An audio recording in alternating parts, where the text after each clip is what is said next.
I start, these are my words and my words alone, uninfluenced by my parents. I'm a junior at LHS, and since the beginning of the school year, I've been acting on my personal decision to not wear a mask.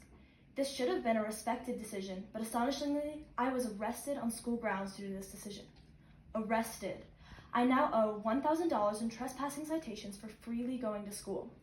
Before I continue, I would like to say that in all of my recent encounters with the authority figures which I have addressed my issues with, such as yourselves, I have striven to act with the utmost respect. I will continue to try to do this in this speech as well, because as board members, you are not the only party accountable for the actions inflicted upon me. However, this does not belittle the impact each of you has had individually on every aspect of my life. I was unlawfully arrested from my own school. You have bestowed an egregious amount of power upon yourselves. You have instilled a sense of false hope in each parent that has given you the privilege of educating their child. I want to make it very clear to you that you do not own us as kids. You have no right to tell us who we get to be, and you have absolutely no right to make our health decisions for us or for our parents. I would like to inform you of our Wyoming constitutional rights, which you have clearly tried to operate above.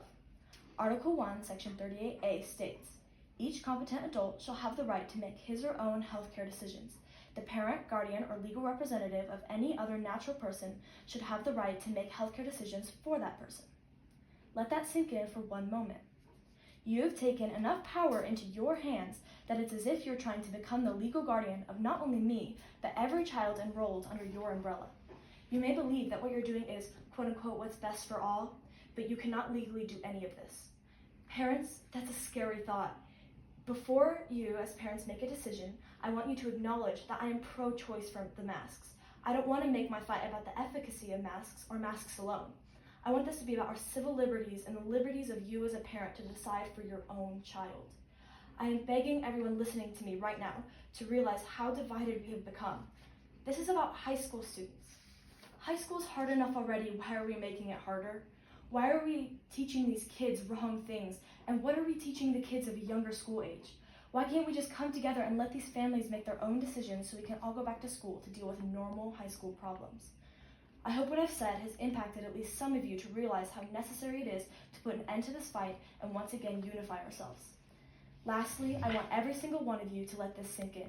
I have been put in serious danger. I've been bullied, discriminated against, and worst of all, legitimately threatened. What about the rest of the students without masks? Why did you target me? Since the lockdown and my arrest, I have not been able to safely return to the school. Due to the absurdity of the whole ordeal from school officials, consider this as my official withdrawal from Laramie High School. I hope other families are able to feel safety within your building that you failed to provide to me. Do not fail them as you failed me.